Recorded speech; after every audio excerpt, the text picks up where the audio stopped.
आज का जो इंतजार किया जा रहा था 9:30-10 बजे का समय था कि तीसरे दौर की जो बैठक शुरू होनी है, तब वहां से कुछ अपडेट्स आने शुरू होंगे। दुनिया भर पर इसकी नजरें हैं और सकारात्मक राह की तरफ शायद बातचीत चल रही है। 2 लेवल की बात हो गई है, तीसरी बार फिर से टेबल पर बैठने वाले हैं। लेकिन सुबह सुबह जेडी वेंस की प्रेस कॉन्फ्रेंस, छोटी सी प्रेस कॉन्फ्रेंस, और फिर उनका यह कहना है कि वो निकल रहे हैं अमेरिका के लिए, काफी कुछ संकेत दे रहा है। हाँ, बिल्कुल। ये पहले तो ये कहा जा रहा था कि संडे को भी जो है वार्ता कंटिन्यू होगी और आगे भी हो सकता है कि कुछ संडे मॉर्निंग वहाँ पे इस्लामाबाद में, इंडिया में कुछ उसके बाद दोपहर तक जो है शायद कुछ निकले। लेकिन बिल्कुल ऐसा नहीं हुआ। एक जो अगेन जो थ्योरी है वो ये है कि जो टॉक्स है वो बीच में ही बिखर गई थी, लेकिन उसके बाद फिर से दोनों साइड्स को पुल किया गया और उनको वो लाया गया बातचीत करने के लिए कि कुछ कुछ भी करके, कैसे भी करके, कम से कम एक ड्राफ्ट एग्रीमेंट जो है उस पे अच्छा, दोनों इसीलिए मुझे साइड। लग रहा है कि सेकंड राउंड का ड्राफ्ट जो था वो एक्सचेंज हुआ था, क्योंकि एक राउंड का जो ड्राफ्ट एक्सचेंज था दोनों देशों ने अपनी शर्तें रखी थी, लेकिन रात को लगभग 1:30 बजे ऐसी जानकारी आई कि सेकंड राउंड ऑफ ड्राफ्ट जो है एक्सचेंज किए गए हैं। बीच में ये भी बातचीत आ रही है कि एडमिरल कूपर, पीट हेग्सेथ, मार्को रूबियो, स्कॉट बेसेंट से भी लगातार बातचीत हो रही थी और खुद जेडी वैंस ने पर्सनली सबसे बातचीत की, फोन किया और प्रेसिडेंट को लगातार इन्फॉर्म कर रहे थे हर अपडेट से। यानी हर उस शर्त पर ट्रंप की मंजूरी रियल टाइम में ली जा रही थी, हर शर्त से उनको वाकिफ कराया जा रहा था। इसका मतलब ट्रंप को हर मीटिंग के हर दौर में जो कुछ भी हुआ है सब पता सब है। कुछ रियल टाइम में पता है। रोहित। हाँ जी, बिल्कुल। सॉरी, मुझे लगा आप अपनी बात, मैं भी वही सहमत, मतलब एग्जैक्टली exactly, खुद जेडी वैंस ने कहा है कि डजन से ज्यादा बार मेरी बातचीत हुई है प्रेसिडेंट डोनाल्ड ट्रंप के साथ। हालांकि दिन में प्रेसिडेंट डोनाल्ड ट्रंप गोल्फ कर रहे थे, उसके बाद उन्होंने प्लेन लिया, वॉशिंगटन डीसी से वो मायामी गए। तो टच में तो ऑब्वियसली थे ही वो राष्ट्रपति के। बट अगेन, जैसे कि मैं थोड़ी देर पहले कह रहा था ना शशि, की we will have to find out कि पाकिस्तान भी दुनिया को बताए कि क्यों ये विफल हुई। ये जो इतनी बड़ी वार्ता है जिसका इतना बड़ा बनाया गया, पूरी दुनिया की नजर टिकी हुई थी इस्लामाबाद के ऊपर, वो बार बार कह रहे थे हम मीडिएट कर रहे हैं। तो उनको बताना चाहिए विश्व को आके कि कितने दूर थे ईरान और अमेरिका, और क्या वजह रही, और क्या ऐसा किया जा सकता था दोनों साइड्स को साथ में लाने के लिए, जो शायद अभी फिलहाल असंभव लग रहा है। और क्या ईरान की तरफ से अभी तक कुछ अपडेट आया है? क्या उनकी तरफ से कोई प्रेस कॉन्फ्रेंस की जाएगी या कोई जानकारी दी जाएगी पूरी दुनिया को कि आखिर हुआ क्या है इस टॉक पर?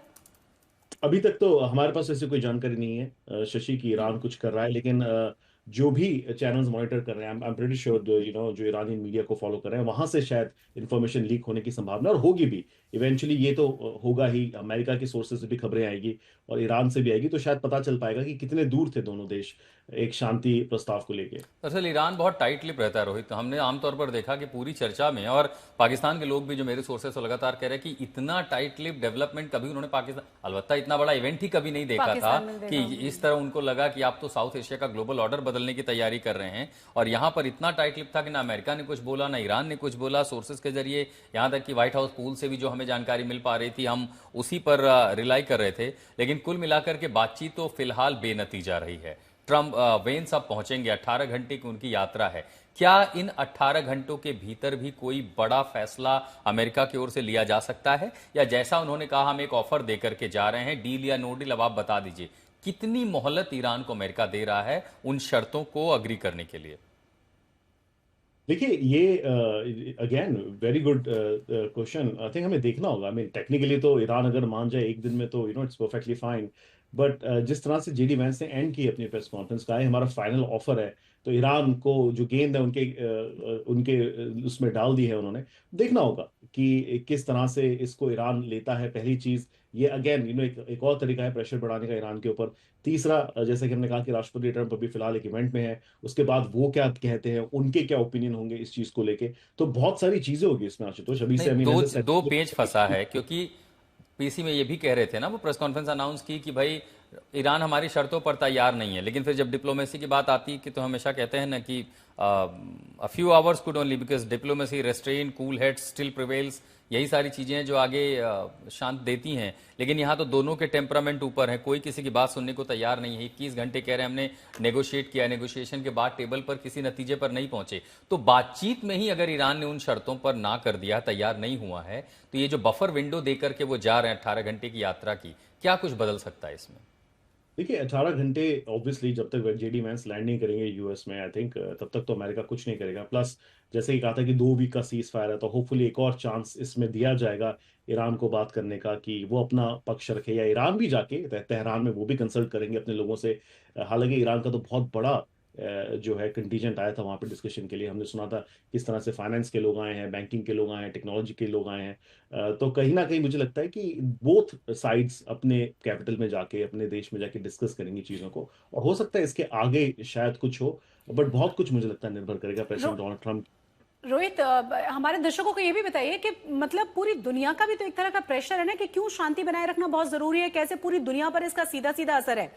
यूक्रेन और रूस के बीच में जो वॉर चल रहा है 4 साल से ज्यादा हो गए, असर उसके भी है, लेकिन इसके सीधे सीधे प्रभाव कुछ ही दिनों में पूरी दुनिया ने देख लिए हैं।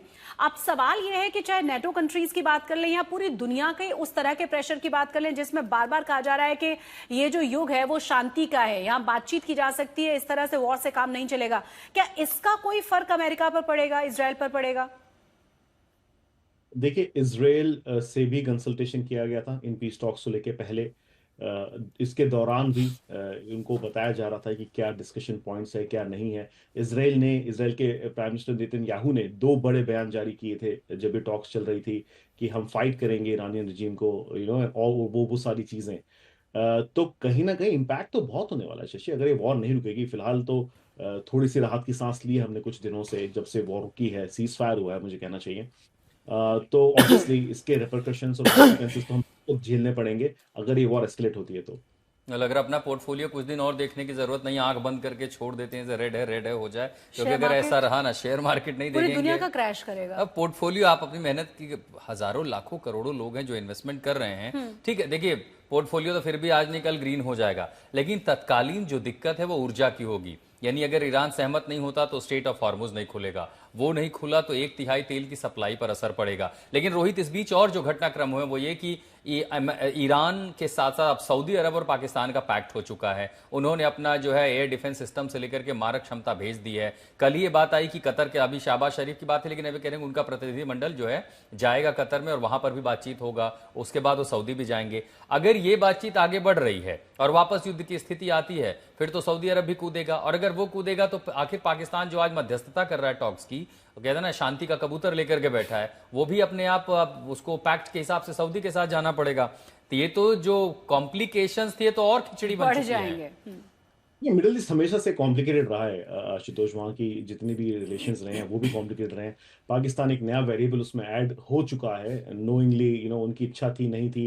ये बताया गया कि चाइना चाहता था कि पाकिस्तान निगोशिएट करे, फिर अमेरिका ने भी कहा कि पाकिस्तान निगोशिएट करे, तो नोइंगली अननोइंगली वो भी इसमें एक वेरिएबल बन गए हैं। लेकिन शहबाज शरीफ कहीं पे भी जाए, उन्हें कोई रोक टोक नहीं है, लेकिन बॉटम लाइन तो यही होती है ना आशुतोष कि एक ही इंसान जो है वो निर्धारित करेगा कि आगे क्या होगा, वो है प्रेसिडेंट डोनाल्ड ट्रंप। ये जरूर हो सकता है कि मुनीर कॉल करे प्रेसिडेंट डोनाल्ड ट्रंप से, वो बात करने की कोशिश, समझाने की कोशिश करे, लेकिन एक रिस्पॉन्सिबिलिटी जरूर बनती है। रोहित बने रहे हमारे साथ। इस वक्त की बड़ी और अहम खबर हम आपको बता दें, इस वार्ता को लेकर जेडी वेंस की तरफ से बड़ा बयान पहले ही जारी कर दिया गया। वार्ता के दौरान लगातार वो संपर्क में थे ट्रंप के साथ, जिन्होंने बताया है कि लगभग 12 बार उनकी बातचीत हुई है। रियल टाइम में तमाम जानकारियां ट्रंप को उन्होंने दी हैं।